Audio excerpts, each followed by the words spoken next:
ఇవాళ టమాటో పప్పు అబ్బా ఎంత బాగుందో. టమాటో పప్పు చాలా చిక్కగా చేసుకుంటున్నాను, చాలా చాలా బాగా వచ్చింది. టమాటోలు నేను ఎప్పుడు చెప్పాను కదా మీకు, పప్పు అనేది కందిపప్పు అనేది వేయించి పెట్టేసుకుంటాను. వేయించిన పప్పుతోనే నేను ఏ పప్పు అయినా చేస్తానని మీకు తెలుసు. సో బాగా టమాటోలు మంచిగా 2 టమాటోలు వేసుకున్నాను, అలాగే చింతపండు కూడా వేసుకున్నాను, పచ్చిమిరపకాయలు ఎక్కువ వేసుకున్నాను, పసుపు వేసి ఉడకబెట్టేసుకున్నాను. ఇప్పుడు చూసారు కదా, నేను కొంచెం కారం కూడా వేసుకుని ఉడకబెట్టేసుకున్నాను. సో ఇలా ఈ కన్సిస్టెన్సీలోకి వచ్చేసింది. బాగా మ్యాష్ చేసేసుకున్నాను పప్పుని. ఇప్పుడు నేను ఆవాల మెంతుల పొడి వేస్తాను, దాన్ని ఇలా కలిపేసుకోవాలి. ఇంకా కారం అనేది నేను పోపులో వేస్తాను, మీకు అందరికీ తెలుసు. దీనికి సరిపడ ఉప్పు వేసేస్తాను, అలాగే కొంచెం కరివేపాకు, అలాగే కొంచెం కొత్తిమీర అన్నీ వేసేసాం కదా. ఇప్పుడు పూర్తిగా ఇలా కలిపేసుకోవాలి. ఇలా మరిగేటప్పుడే కొత్తిమీర కానీ కరివేపాకు కానీ వేసుకుంటే ఏమవుతుందంటే మంచి ఫ్లేవర్ వచ్చేస్తుంది.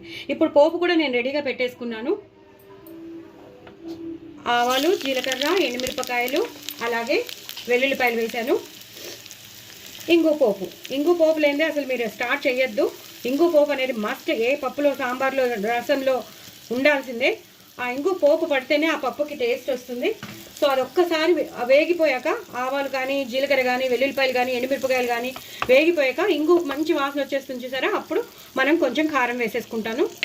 సో కారం ఒక్కసారి వేగిపోవాలి. ఒక్కసారి వేగిపోతే చాలు, ఎక్కువ వేగక్కర్లేదు. దాన్ని ఇప్పుడు నేను మెల్లిగా ట్రాన్స్ఫర్ చేసేస్తాను. చూసుకోండి, ఇలాగ మెల్లిగా ట్రాన్స్ఫర్ చేసేస్తాను. అయిపోయిందండి టమాటో పప్పు. చాలా చాలా టేస్టీగా ఉంటుంది. మనం వేయవలసినవి అన్నీ వేసేసాం, ఉప్పు కారాలు కానీ అన్నీ వేసేసాం, ఆవాల మెంతుల పొడి కానీ, ఇంగు పోపు కానీ, వెల్లుల్లిపాయ పోపు కానీ అద్దరిపోతుంది పప్పు మాత్రం. సో తప్పకుండా లాస్ట్లో మళ్ళీ ఇంకొకసారి కరివేపాకు, అలాగే కొత్తిమీర వేసేసుకోండి. ఎంత కొత్తిమీర వేసుకుంటే అంత బాగుంటుంది, ఎంత మరిగితే అంత బాగుంటుంది పప్పు. మరి చేసుకుంటారు కదా, చాలా చాలా టేస్టీ అయిన పప్పు. నేను ఒకటేసారి చింతపండు ఒక నిమ్మకాయ అంత వేసేసాను, ఒకటేసారి ఉడకబెట్టేశాను, కానీ నీళ్లు పిండడం అలాంటివి ఏం చేయలేదు. సో చేసేసుకోండి, ఎంజాయ్ చేయండి. చాలా చాలా టేస్టీగా ఉంటుంది. వేడివేడి అన్నంలో అప్పడాలు నంచుకుని నెయ్యి వేసుకుని తినండి, ఎంతో బాగుంటుంది. నా ఛానల్ మాత్రం సబ్స్క్రైబ్ చేసుకోవడం అసలు మర్చిపోద్దు. బాయ్ అండి.